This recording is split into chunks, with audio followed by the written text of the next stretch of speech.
ফিরে আসা বিরতির পর কথা ও কবিতা, আড্ডা, গল্প।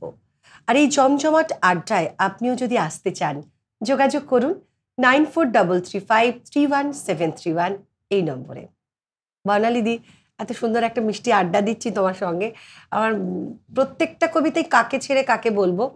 মানে সত্যি কথা বলতে তুমি এরকম একটা সাবজেক্টের সঙ্গে থেকেও এটা সত্যিই খুব প্রশংসনীয় যে তুমি কি সুন্দরভাবে ছড়াটা ছড়ার মতো এবং যে যে কবিতার বিষয় যেটা তুমি বললে, তুমি যেটা ভেবে বলো আর কি, আবৃত্তি করার চেষ্টা করো, যে ভাবটা, সেই কবিতার ভাবটা তুমি ছবিতে এঁকে দেওয়ার চেষ্টা করো, মানে কণ্ঠে ছবি আঁকার চেষ্টা করো।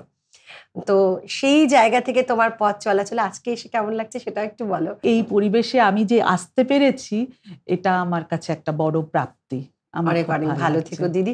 আগামীতে কি ইচ্ছে আছে বলো এই কবিতা নিয়ে?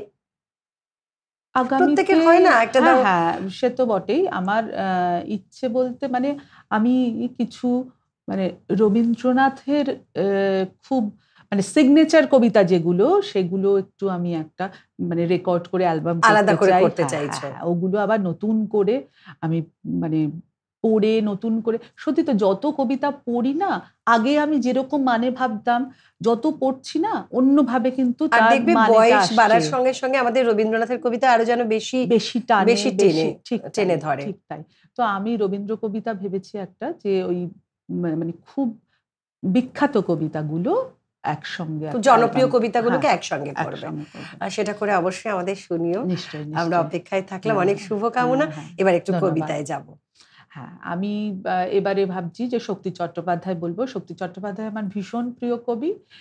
আর বর্ষাকেও তো আমরা ডাকছি, এত গরমে হাঁসফাঁস করছি, তো আমি আনন্দ ভৈরবী বলছি শক্তি চট্টোপাধ্যায়ের। দেখো বর্ষা আসে কিনা। আজ সেই ঘরে এলায় পড়েছে ছবি, এমন ছিল না আষাঢ় শেষের বেলা, উদ্যানে ছিল বরষা পীড়িত ফুল, আনন্দ ভৈরবী।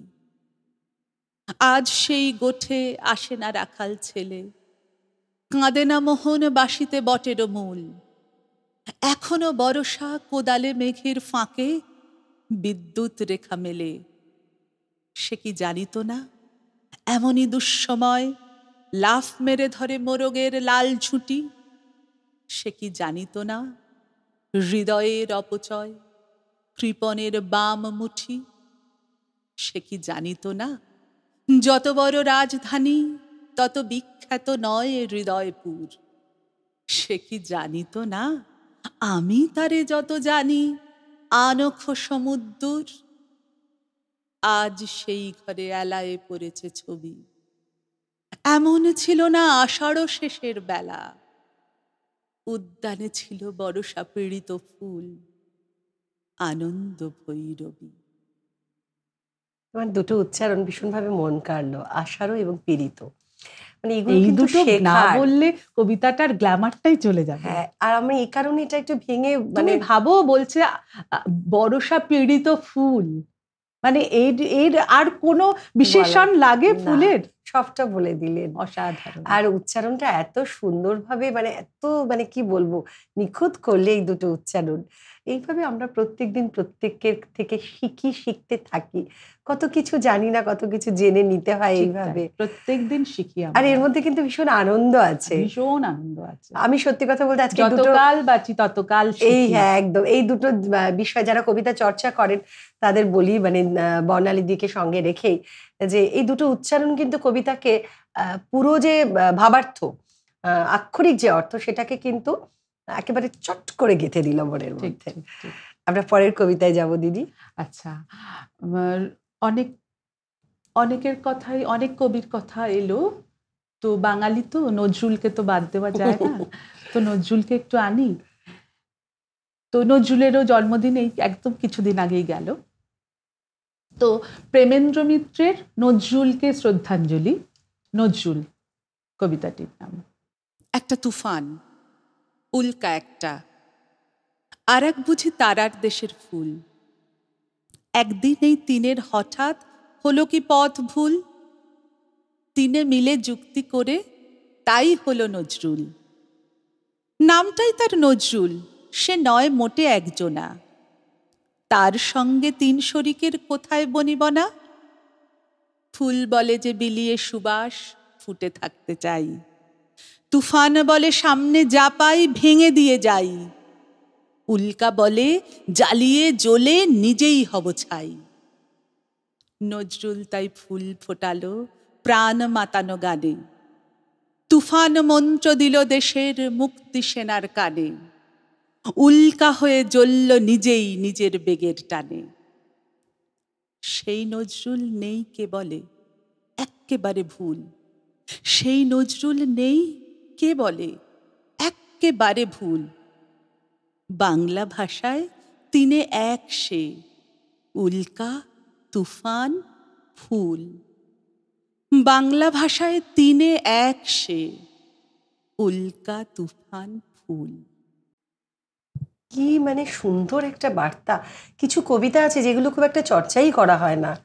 তো মানে আজকে এমন বেশ কিছু কবিতা শুনলাম যেগুলো চেনা, কিন্তু আমরা খুব একটা করি না আজকাল। ঠিক ঠিক।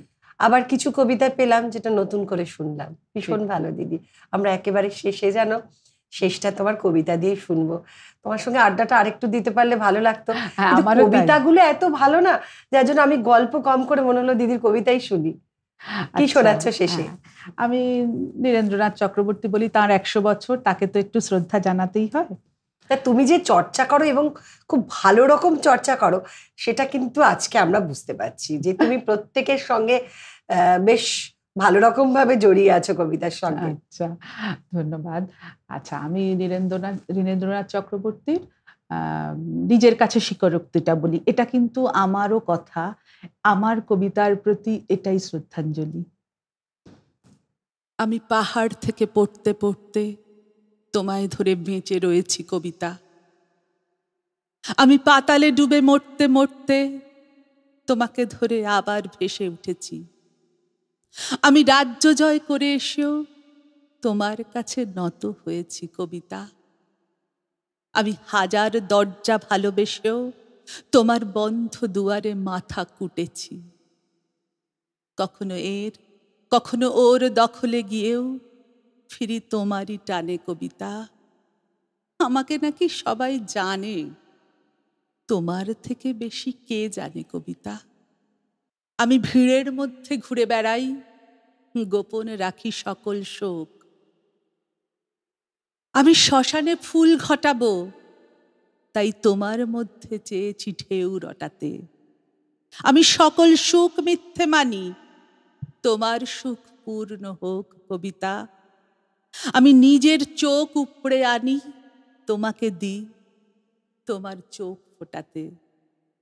তুমি তৃপ্ত হও, পূর্ণ হও, জালো ভুলোক জালো দুলোক কবিতা।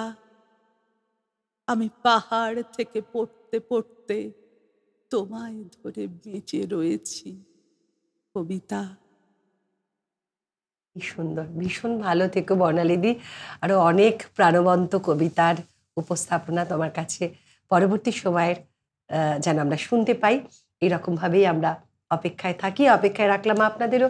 কথা ও কবিতা এই পর্যন্তই। ভালো থাকবেন, কবিতায় থাকবেন। নমস্কার। নমস্কার।